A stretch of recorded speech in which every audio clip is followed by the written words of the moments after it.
नमस्कार साथियों, मैं राजीव आप सभी का स्वागत करता हूं आपके अपने यूट्यूब चैनल जीके महाकुंभ में। दोस्तों, लाइब्रेरी साइंस की ये जो हमारी सीरीज चल रही है, इसमें हम लोग आज जो है राष्ट्रीय पुस्तकालय और आईएनबी, ठीक है, आईएनबी इंडियन नेशनल बिब्लियोग्राफी से रिलेटेड 50-50 प्रश्नों को देखेंगे।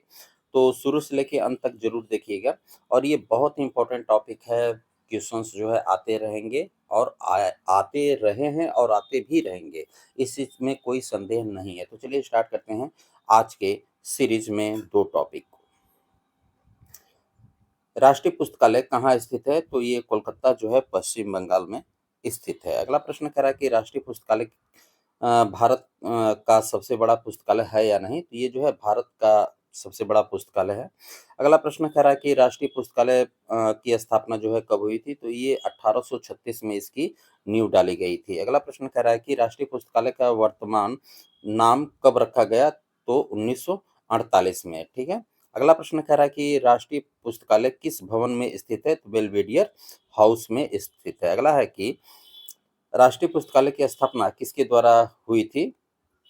तो ये ईस्ट इंडिया कंपनी के द्वारा जो है की गई थी। अगला प्रश्न है कि राष्ट्रीय पुस्तकालय किस मंत्रालय के अधीन कार्य करता है? तो संस्कृत मंत्रालय के अधीन कार्य करता है। अगला प्रश्न कह रहा है कि राष्ट्रीय पुस्तकालय का पुराना नाम क्या था? तो इंपीरियल लाइब्रेरी। अगला प्रश्न देखते हैं।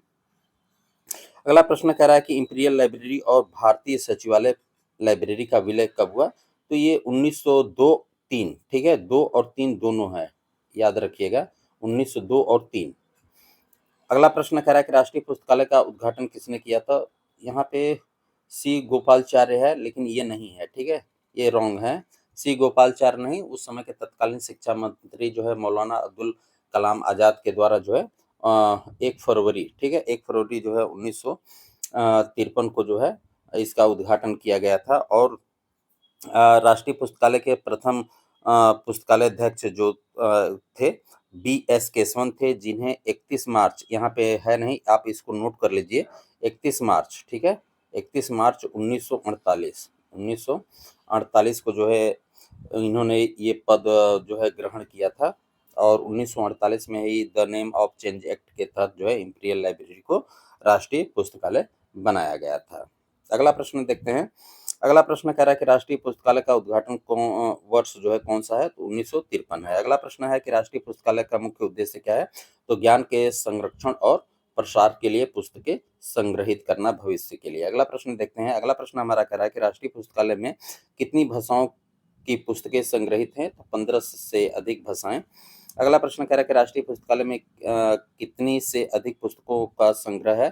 तो लगभग जो है 2.5 मिलियन से अधिक है। अगला प्रश्न कह रहा है कि राष्ट्रीय पुस्तकालय में कौन सी विशेष संग्रहणीय पुस्तकें हैं? तो दुर्लभ पांडुलिपि और ऐतिहासिक दस्तावेज। अगला प्रश्न कह रहा है कि राष्ट्रीय पुस्तकालय को कौन सा विशेषाधिकार प्राप्त है? तो डिपोजिटरी लाइब्रेरी का। अगला प्रश्न कह रहा है कि राष्ट्रीय पुस्तकालय में प्रवेश कैसे होता है? तो पंजीकरण के बाद निःशुल्क। अगला प्रश्न कह रहा है कि राष्ट्रीय पुस्तकालय का उपयोग कौन कर सकता है? तो शोधकर्ता, विद्वान, आम पाठक। अगला प्रश्न कह रहा है कि राष्ट्रीय पुस्तकालय में बच्चों के लिए क्या सुविधा है? तो बाल पुस्तक अनुभाग भी है। अगला प्रश्न कह रहा है कि राष्ट्रीय पुस्तकालय में कौन सी सेवा ऑनलाइन उपलब्ध है? तो कैटलॉग सर्च। अगला प्रश्न देखते हैं। राष्ट्रीय पुस्तकालय भारत में पुस्तक वितरण का कौन सा अधिनियम लागू करता है? तो डिलीवरी ऑफ बुक एक्ट 1954। अगला प्रश्न कह रहा है कि राष्ट्रीय पुस्तकालय को वैधानिक रूप से कौन पुस्तकें भेजता है? तो सभी प्रकाशक। अगला प्रश्न कह रहा है कि राष्ट्रीय पुस्तकालय का डिजिटल प्लेटफॉर्म क्या है? तो नेशनल डिजिटल लाइब्रेरी। अगला प्रश्न कह रहा है कि राष्ट्रीय पुस्तकालय का विशेष संग्रह कौन कौन से हैं? तो ओल्ड्स मैप, गवर्नमेंट पब्लिकेशन और पांडुलिपियां। अगला प्रश्न कह रहा है कि राष्ट्रीय पुस्तकालय में कौन सा वर्गीकरण प्रणाली उपयोग होती है? तो डीडीसी। अगला प्रश्न कह रहा है कि राष्ट्रीय पुस्तकालय में कौन सी सूची प्रणाली उपयोग होती है? तो AACR2। अगला प्रश्न कह रहा है कि राष्ट्रीय पुस्तकालय की वेबसाइट क्या है? तो nationallibrary.gov.in है। अगला प्रश्न कह रहा है राष्ट्रीय पुस्तकालय में सालाना कितने लोग आते हैं? तो लाखों लोग आते हैं। अगला प्रश्न कह रहा है कि राष्ट्रीय पुस्तकालय की निगरानी कौन करता है? तो भारत सरकार। अगला प्रश्न कह रहा है कि राष्ट्रीय पुस्तकालय किस प्रकार की संस्था है? तो सार्वजनिक और अनुसंधान पुस्तकालय। अगला प्रश्न कह रहा है कि राष्ट्रीय पुस्तकालय की प्रमुख लाइब्रेरी किस क्षेत्र में है? तो बेल्वेडियर स्टेट, कोलकाता। अगला प्रश्न है, राष्ट्रीय पुस्तकालय में कर्मचारियों की संख्या लगभग कितनी है? तो 500 से अधिक। अगला प्रश्न कह रहा है कि राष्ट्रीय पुस्तकालय में कितनी भाषाओं में अखबार संग्रहित हैं? तो लगभग 12 भाषाएं। अगला प्रश्न कह रहा है कि राष्ट्रीय पुस्तकालय द्वारा कौन कौन सी सेवाएं दी जाती हैं? तो संदर्भ सेवा, रेफरेंस, प्रेस क्लिपिंग। अगला प्रश्न कह रहा है कि राष्ट्रीय पुस्तकालय का डिजिटलीकरण किसके तहत होता है? तो डिजिटल इंडिया कार्यक्रम के तहत। अगला प्रश्न कह रहा है कि राष्ट्रीय पुस्तकालय में कौन से अंतर्राष्ट्रीय दस्तावेज मिलते हैं? तो यूएन और यूनेस्को आदि के। अगला है, राष्ट्रीय पुस्तकालय में रीडिंग रूम की सुविधा है? तो हाँ, रीडिंग रूम की भी सुविधा उपलब्ध है। अगला प्रश्न कह रहा है कि राष्ट्रीय पुस्तकालय की निर्देशक कौन होता है? तो संस्कृत मंत्रालय द्वारा नियुक्ति अ, जो करता है। अगला प्रश्न कह रहा है कि राष्ट्रीय पुस्तकालय में शारीरिक रूप से सक्षम के लिए भी सुविधा है? तो हाँ है, मतलब फिजिकली तौर पे हैंडीकैप पर्सन के लिए। अगला प्रश्न कह रहा है कि राष्ट्रीय पुस्तकालय में प्रशिक्षण कार्यक्रम आयोजित किया जाता है? तो हाँ, किया जाता है। अगला प्रश्न कह रहा है कि राष्ट्रीय पुस्तकालय में कौन-सा सॉफ्टवेयर उपयोग होता है? तो लिप्सिस। अगला प्रश्न कह रहा है कि राष्ट्रीय पुस्तकालय में डॉक्यूमेंट डिलीवरी सर्विस होती है? तो हाँ, होती है। अगला प्रश्न है कि राष्ट्रीय पुस्तकालय से जुड़ी सबसे पुरानी किताब किस वर्ष की है? तो 17वीं शताब्दी की है। अगला प्रश्न कह रहा है कि राष्ट्रीय पुस्तकालय से जुड़े कोई प्रकाशन होते हैं? तो हाँ, समय-समय पे होते हैं। अगला प्रश्न कह रहा है कि राष्ट्रीय पुस्तकालय में राष्ट्रीय संग्राहक होता है? तो हाँ, होता है। अगला प्रश्न कह रहा है कि राष्ट्रीय पुस्तकालय के भवन की शैली क्या है? तो औपनिवेशिक। ठीक है। अगला प्रश्न कह रहा है कि राष्ट्रीय पुस्तकालय का उपयोग विश्वविद्यालय कैसे करते हैं? तो संदर्भ और शोध कार्य हेतु। अगला प्रश्न कह रहा है कि राष्ट्रीय पुस्तकालय का पुस्तकालय नेटवर्क किससे जुड़ा है? तो डेलनेट इन्फ्लिनेट से। अगला प्रश्न कह रहा है कि राष्ट्रीय पुस्तकालय में रजिस्ट्रेशन किस प्रकार किया जाता है? तो ऑनलाइन और ऑफलाइन दोनों। अगला प्रश्न देखते हैं। अगला प्रश्न कह रहा है कि राष्ट्रीय पुस्तकालय किसके लिए विशेष रूप से उपयोगी है? तो अनुसंधानकर्ताओं और उच्च शिक्षा छात्रों के लिए। अगला टॉपिक हमारा जो है इंडियन नेशनल बिब्लियोग्राफी से है, यानी कि आईएनबी से रिलेटिव है और एग्जाम में ये भी पूछे जाते हैं। तो चलिए इसे भी जल्दी से हम लोग देख लेते हैं। तो हमारा इसका पहला प्रश्न है कि इंडियन नेशनल बिब्लियोग्राफी जो है कब प्रारंभ हुई? तो जनवरी 1900 195 लिखा हुआ है, लेकिन ऐसा नहीं है, ये 1958 होगा। ठीक है, 1958 होगा, 1958 होगा। ठीक है, तो ये जो है बी एस केशवन जो है, इन्हें भारतीय राष्ट्रीय ग्रंथ सूची का जनक भी कहा जाता है, क्योंकि इनके नेतृत्व में जो है 15 अगस्त, ये जनवरी दिया है लेकिन इसे जो है 15 अगस्त, ठीक है, 15 अगस्त को जो है 1958 को जो है प्रकाशित किया गया था। आप जो है आंसर में जनवरी आएगा। ठीक है, जनवरी 1958 इसे कर लीजिएगा। चलिए आगे देखते हैं। अगला प्रश्न कह रहा है कि इंडियन नेशनल बिब्लियोग्राफी का प्रकाशन कौन करता है? तो राष्ट्रीय पुस्तकालय कोलकाता। अगला है कि आईएनबी का उद्देश्य क्या है? तो भारत में प्रकाशित सभी पुस्तकों की सूची प्रोवाइड करना। अगला प्रश्न देखते हैं। अगला प्रश्न हमारा कह रहा है कि आईएनबी किस भाषा में जो है प्रकाशित होती है? तो अंग्रेजी, हिंदी और क्षेत्रीय भाषाएं, 14 भाषाओं, है ना, 14 भाषाओं में। अगला प्रश्न कह रहा है कि आईएनबी किस अधिनियम के तहत पुस्तकें प्राप्त करता है? तो डिलीवरी ऑफ बुक एक्ट 1954। अगला प्रश्न है कि आईएनबी एक किस प्रकार की बिब्लियोग्राफी है? तो ये जो है राष्ट्रीय बिब्लियोग्राफी है। अगला है कि आईएनबी का साप्ताहिक संस्करण क्या कहलाता है? तो वीकली आईएनबी। अगला प्रश्न कह रहा है कि आईएनबी का मासिक संस्करण क्या कहलाता है? तो मंथली आईएनबी। अगला प्रश्न कह रहा है कि आईएनबी का वार्षिक संस्करण क्या कहलाता है? तो एनुअल इंडेक्स कहलाता है। अगला प्रश्न कह रहा है कि आईएनबी की पहली संपादक कौन थी? आईएनबी की पहली संपादक तो डी एन मार्शल।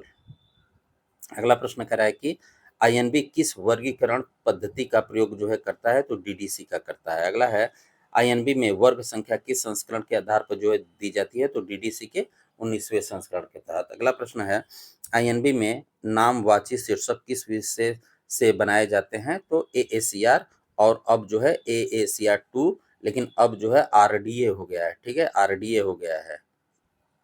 अगला प्रश्न कह रहा है, आईएनबी किसे भेजने के लिए अनिवार्य है? तो भारत के प्रत्येक जो है प्रकाशक को भेजना अनिवार्य है। अगला प्रश्न कह रहा है कि आईएनबी का हिंदी संस्करण जो है कब प्रारंभ हुआ? तो 1960 में। अगला है, आईएनबी के हिंदी संस्करण का प्रकाशन कौन करता है? तो केंद्रीय हिंदी निर्देशालय। अगला प्रश्न कह रहा है आईएनबी के किस प्रकार की पुस्तकें शामिल होती हैं आईएनबी में? तो भारत में प्रकाशित सभी विधाओं की पुस्तकें। अगला प्रश्न है आईएनबी के अंतर्गत कौन से प्रारूप उपयोग में लाए जाते हैं? तो आईएसबीडी। आईएसबीडी का पूरा नाम भी देख लीजिए, इंटरनेशनल स्टैंडर्ड बिब्लियोग्राफी डिस्क्रिप्शन। अगला है कि आईएनबी में प्रत्येक विशिष्ट में कौन सी जानकारी होती है? तो लेखक, शीर्षक, प्रकाशक, मूल पृष्ठ आदि। अगला प्रश्न है आईएनबी को किसके साथ तुलना किया जा सकता है? तो ब्रिटिश नेशनल बिब्लियोग्राफी के साथ। अगला प्रश्न देखते हैं। अगला प्रश्न हमारा कह रहा है कि आईएनबी की प्रविष्टियां किस क्रम में होती हैं? तो डीडीसी क्रम में। अगला प्रश्न कह रहा है आईएनबी में पुस्तक की भाषा को कैसे दर्शाया जाता है? तो पुस्तक विवरण के साथ। अगला प्रश्न कह रहा है कि आईएनबी में कौन सी भाषाओं की पुस्तकें प्राथमिकता में होती हैं? तो संविधान की 8वीं अनुसूची की भाषाएं। अगला प्रश्न कह रहा है आईएनबी में मासिक अंक में प्रविष्टियों की संख्या कितनी होती है? तो 800 से 1000 लगभग। अगला प्रश्न कह रहा है कि आईएनबी में संदर्भ का उपयोग कौन करता है? तो पुस्तकालय अध्यक्ष, प्रकाशक और शोधकर्ता। अगला प्रश्न कह रहा है कि आईएनबी का ऑनलाइन संस्करण उपलब्ध है या नहीं है? तो हाँ है, आईएनबी जो है उपलब्ध है। अगला प्रश्न कह रहा है कि आईएनबी में बिब्लियोग्राफी रिकॉर्ड किस फॉर्मेट में होता है? तो मार्क 21 में। अगला प्रश्न कह रहा है कि आईएनबी के संपादन का कार्य कौन करता है? तो राष्ट्रीय पुस्तकालय कोलकाता की तकनीकी टीम। अगला प्रश्न कह रहा है कि आईएनबी किस प्रकार की पुस्तकों को नहीं शामिल करता है? तो सरकारी गजट, विज्ञापन, गैर प्रकाशित दस्तावेज को। अगला प्रश्न कह रहा है कि आईएनबी में संशोधित प्रविष्टियां कब सम्मिलित की जाती हैं? तो त्रैमासिक या वार्षिक अपडेट में। अगला प्रश्न देखते हैं। अगला प्रश्न हमारा कह रहा है कि आईएनबी में मुद्रण के कितने दिन बाद पुस्तक की प्रविष्टि दी जाती है? तो लगभग 2 से 3 सप्ताह बाद। अगला प्रश्न कह रहा है कि आईएनबी को डिजिटल प्लेटफॉर्म पर कैसे प्राप्त किया जा सकता है? तो राष्ट्रीय पुस्तकालय की वेबसाइट के माध्यम से। अगला प्रश्न है आईएनबी का उपयोग कौन से विभाग द्वारा जो है किया जाता है? तो विश्वविद्यालय, पब्लिक लाइब्रेरी, अकादमिक संस्थान। अगला प्रश्न कह रहा है कि आईएनबी की प्रविष्टियों में सूचीबद्ध पुस्तकें कहाँ से प्राप्त होती हैं? तो प्रकाशक से प्राप्त डिपोजिटरी कॉपी से। अगला प्रश्न कह रहा है आईएनबी के क्षेत्रीय संस्करण कितनी भाषाओं में है? तो 14 भाषाओं में। अगला प्रश्न कह रहा है कि आईएनबी का रीजनल लैंग्वेज बिब्लियोग्राफी प्रकाशन जो है कौन करता है? तो संबंधित भाषा के राज्य पुस्तकालय। अगला प्रश्न कह रहा है कि आईएनबी में पुस्तक की आईएसबीएन संख्या दी जाती है? तो हाँ दी जाती है। अगला प्रश्न कह रहा है आईएनबी का एनुअल कम्युलेटिव इंडेक्स क्या दर्शाता है? तो पूरे वर्ष की सूचीबद्ध प्रविष्टियों का सार। अगला प्रश्न कह रहा है कि आईएनबी भारत में पुस्तक प्रकाशन का संकेत है? तो जो है यह पुस्तक प्रकाशन की मात्रा और प्रवृत्ति को दर्शाता है। अगला प्रश्न कह रहा है कि आईएनबी में विषयों को कैसे वर्गीकृत किया जाता है? तो डीडीसी के माध्यम से। अगला प्रश्न कह रहा है आईएनबी का उपयोग किस प्रकार की बिब्लियोग्राफी सेवा के लिए होता है? तो करेंट अवेयरनेस सर्विस के लिए, यानी कि सीएएस। अगला प्रश्न कह रहा है आईएनबी के इलेक्ट्रॉनिक संस्करण को किस फॉर्मेट में डाउनलोड किया जा सकता है? तो पीडीएफ के रूप में डाउनलोड किया जा सकता है। और पीडीएफ का जो है फुल फॉर्म मुझे कमेंट करके जरूर बताइएगा आप लोग। अगला प्रश्न देखते हैं। अगला प्रश्न हमारा कह रहा है कि आईएनबी में उपयोग की जाने वाली सूची प्रणाली जो है क्या है? तो AACR2 है। अगला है कि आईएनबी को राष्ट्रीय बिब्लियोग्राफी एजेंसी क्यों कहा जाता है? तो क्योंकि यह देश की प्रकाशन गतिविधियों का आधिकारिक अभिलेख रखती है। अगला प्रश्न कह रहा है कि आईएनबी का महत्व अंतर्राष्ट्रीय स्तर पर क्या है? तो यह जो है भारतीय प्रकाशनों की वैश्विक उपस्थिति सुनिश्चित करता है। अगला प्रश्न कह रहा है 46 की आईएनबी कौन से अंतर्राष्ट्रीय मानकों का अनुसरण करता है? तो आईएसबीडी, मार्क 21 और AACR2। अगला प्रश्न कह रहा है कि आईएनबी की सूची में मूल्य निर्धारण जानकारी होती है? तो हाँ होती है।